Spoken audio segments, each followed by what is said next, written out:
Hello everyone, welcome back to the Hyperpack channel. Today we're taking a look at what I call the Disco Wagon. This is a 1979 Dodge Aspen Special Edition station wagon.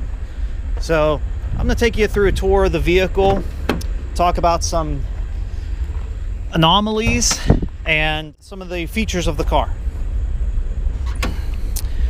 Alright, so first of all, this is a California car. It had been originally delivered in California.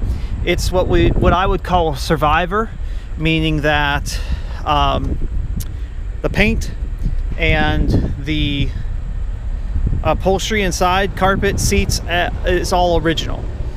Other than just mechanical work to keep the car drivable and workable, it is original. So there's a lot of original parts to this car. It has virtually no rust, which is really pretty amazing. So you see sometimes these cars restored that are very nice. This one doesn't have any rust underneath. I've had it up on the lift many times. So this was manufactured in, of course, the late 70s. This is a 79 model, and almost all these look the same anyway, whether they're 76, 78, 79, 80. The 80s do look a little bit different because they have different bumpers and a different fender set and a header panel.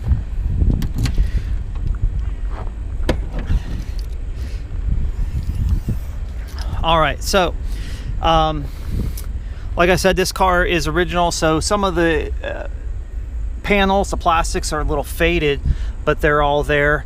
This one has the lockable compartments, which many of the F-body wagons did. I think that was an option. Some of them didn't. And you can see that the plastic technology of the era, or the plastic chemistry, I guess, wasn't so great. So we've got the original color here from 40 some years ago, and where the sun has reached the panels, it's faded a little bit. But these are still pretty nice. They're not too chalky and white, but I try not to put anything on them if possible. Every now and again people ask me, like, does this one have a third seat? I don't believe any F-body wagons ever came with a third seat. This is all just spare tire.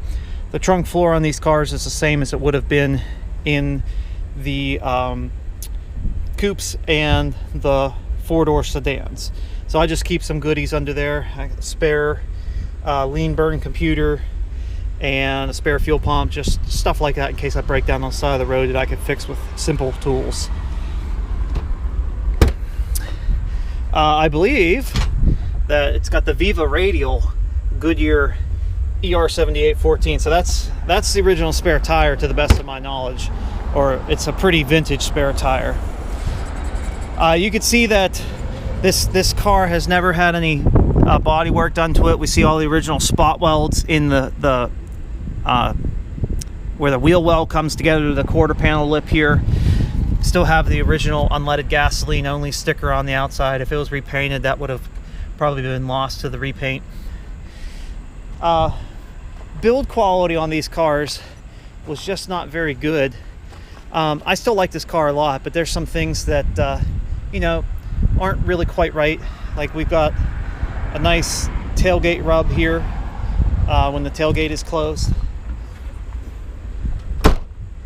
Again, things that probably could have been simply adjusted at the dealer, but on this particular one weren't. One of the things that I find fascinating about this vehicle is, again, the build qualities on these were really pretty odd. I don't think the fenders have ever been off, and I don't think that they've ever been repainted. But on this side, we've got a metal Dodge Aspen insignia medallion there. And on the other side, this one's plastic. And it also says custom on there, which I don't understand why it would have been a custom, because it's not a custom Aspen. It's a special edition. I do have the build sheet for it, and I could probably decode it a little bit further, but I have yet to do that. The interior is all original. The seats are starting to show a little bit of wear after 40 some years and 100,000 miles, and I do drive the vehicles that I own. You know, sometimes these little Mylar things on the Chryslers, they start to come apart. And before I had the car, somebody put a Pioneer speaker system and radio head unit in here, which I have not been able to find nice original door panels in this color. I've got a set, but they're not very nice. But unfortunately, previous owners had cut the door panels, so I've just left those Pioneers in there. Kind of a vintage, you know, nod to the 80s or 90s when they put the radio in. Like I said, the interior of this car is really pretty well preserved. It's not a showpiece by any means, but the headliner's all there with a minimal amount of scratches. And I've taken this car on vacations with my wife and daughter. You know, we went to Michigan and Canada in it once or twice. So, you know, the seats aren't perfect, but they are well used. The one thing that some people, when they see the car, it's kind of a love or hate opinion on this, is the wheels. I do have the original 14-inch wheels with the hubcaps. When I got it, it had 195, 75, 14 tires on it, and the original wheels and hubcaps. I've put on these 17x8s. They're like Magnum, or sorry, not Magnum, Mustang. I mean Mustang wheels. You know, like the bullet style wheels. I think they look pretty good on the car, and they kind of set it off. But again, it's a wheel change, and there's some spacers in there. So I've got 1.5-inch spacers on these wheels. And if I ever wanted to change it back, that's an easy, you know, 20-minute job. Throw it on the lift and change out the lug nuts and put the wheels back.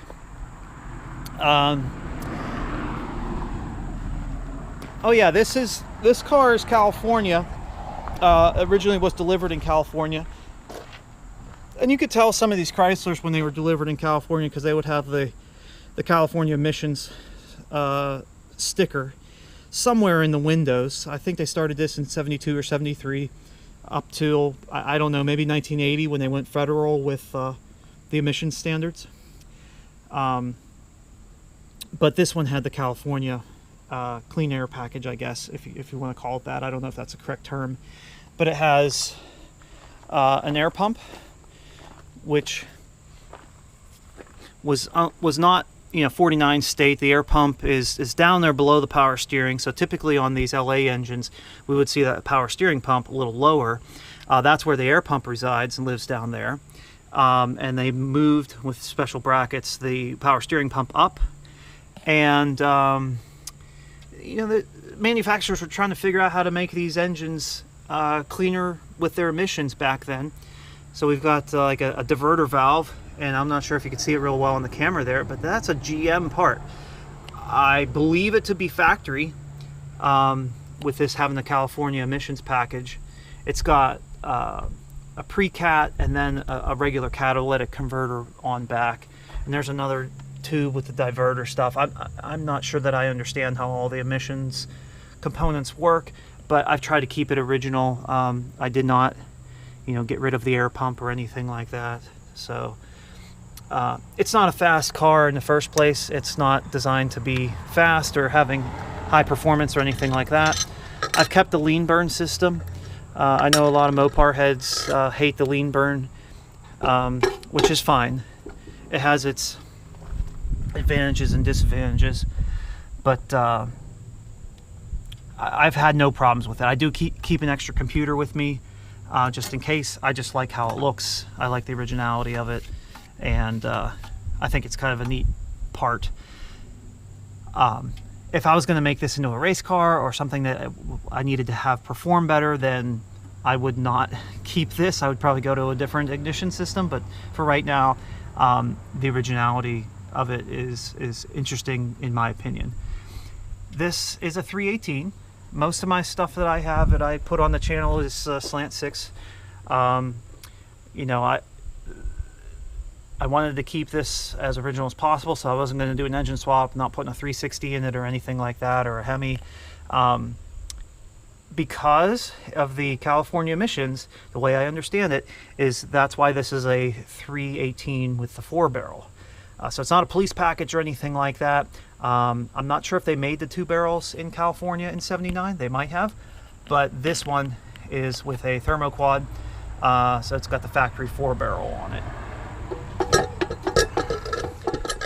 Again, it's not a super fast car. It's just got single exhaust. It doesn't have like a hot cam or anything in it. It's not an E58 engine.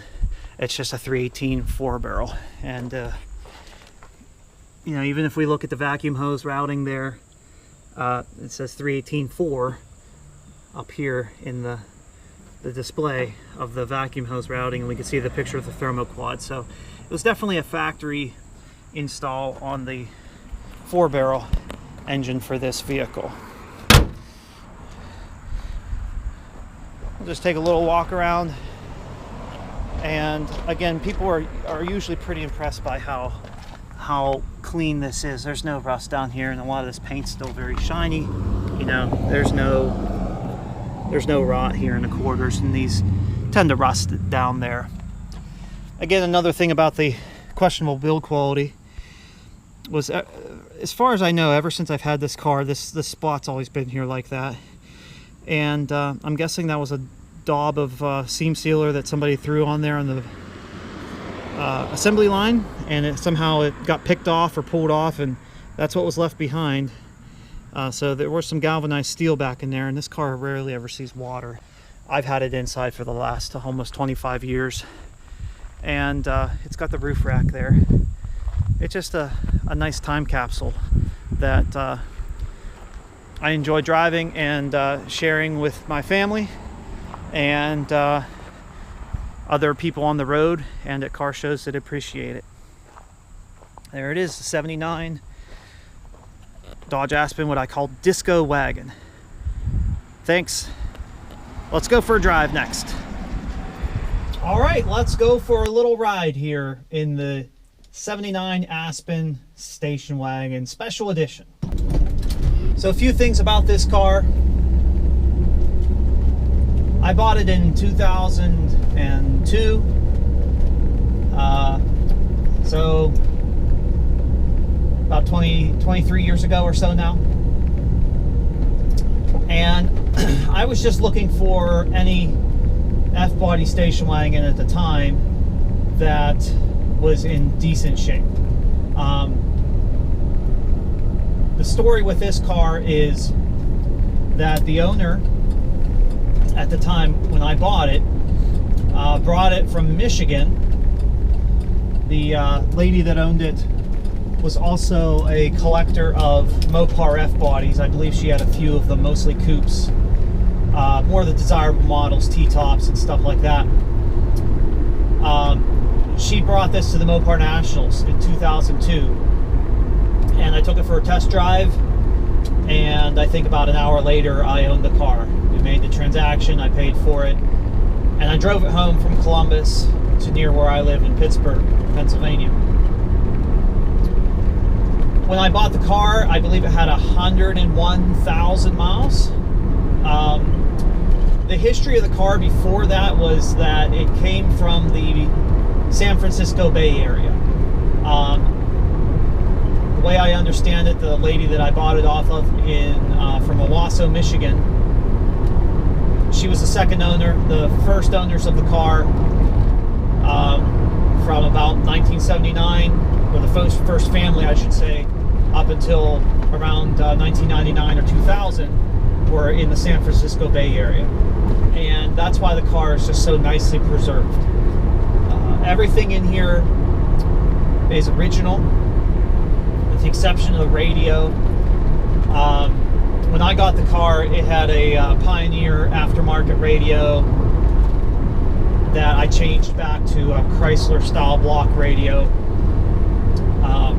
I put the 8-track Chrysler block radio in here. It has AM/FM. The 8-track worked last night, but I think when I put the 8-track in there, I broke a belt inside the motor player mechanism. So I need to take it apart and see if I can find a belt for it. That's what I think happened, because the audio part of it worked the first time I put the tape in, but now it it doesn't work.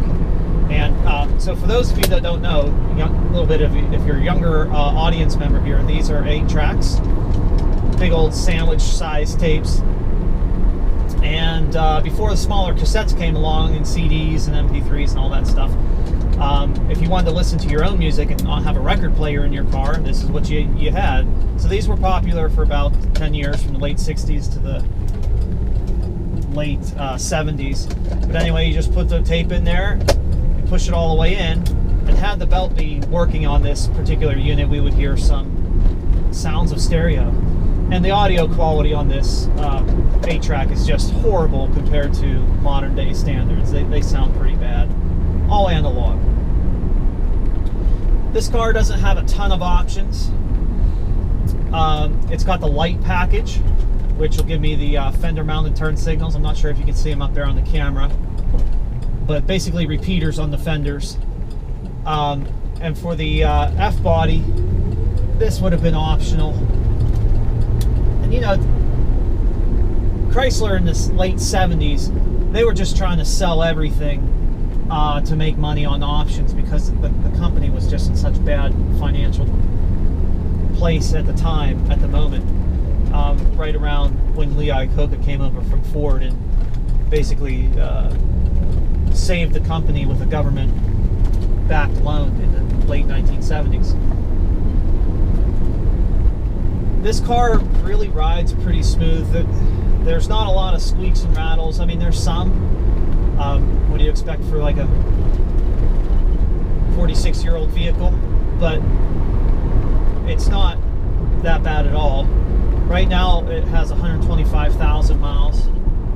So I've put about 24,000 miles on it in 24 years, which isn't a lot. You know, I don't drive it every day. I sometimes will take it for a car show or a nice trip, or even sometimes on vacation with my family. It's got AC, which being a California car is not all that surprising. I've maintained it as an R12 system. It does blow very nice and cold in the summertime, especially when you have it on max AC. It's got the chronometer digital clock in here. It's got the lay wipers. It's got a rear defroster. The only thing I added on to it was I put a power tailgate release, which I tucked the switch in the glove box in here, and I got that. I don't even know if that was an option on the F-body. It might have been, but I likely got it off of a Cordoba or a Marauder or something like that, or even a full-size mid-70s to late 70s Chrysler.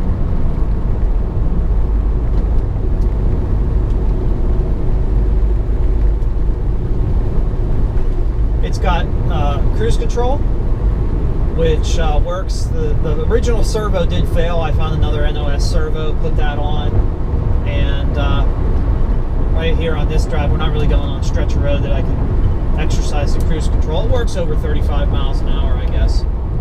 But you switch it on here, and you push it into set, and it's going to hold us right here between probably 37 and 42 miles an hour. We got a vehicle in the roadway here.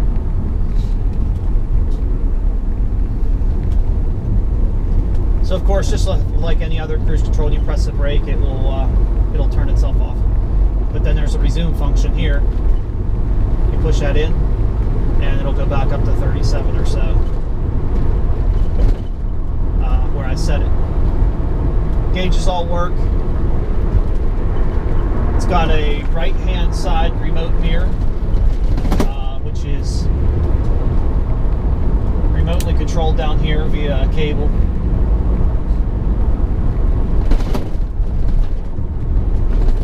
Oh, it also has tilt wheel. I never used the tilt wheel, but it does have that tilt wheel column, which most of the F-bodies, especially the budget F-bodies, would not have had. And they made these F-bodies and station wagons in all different trim levels. You know, you got the base ones that didn't have a lot of anything, and they might not have even had carpet or locked cargo doors in the back there.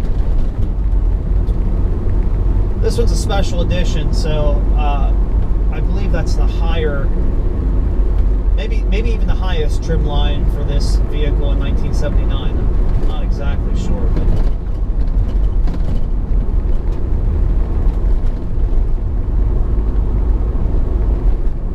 this has a 245 or 241 gear ratio in the rear end, which almost feels like it's in overdrive all the time on the highway. So it's good for the highway, but around here where I live, we've got plenty of hills and whatnot. So it's not always good for driving around on the hills.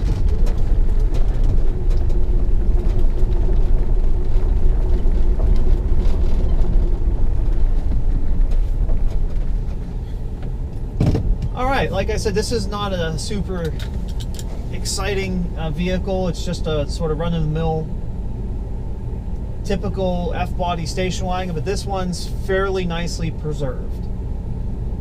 Hope you enjoyed the ride, and I hope to see you soon again.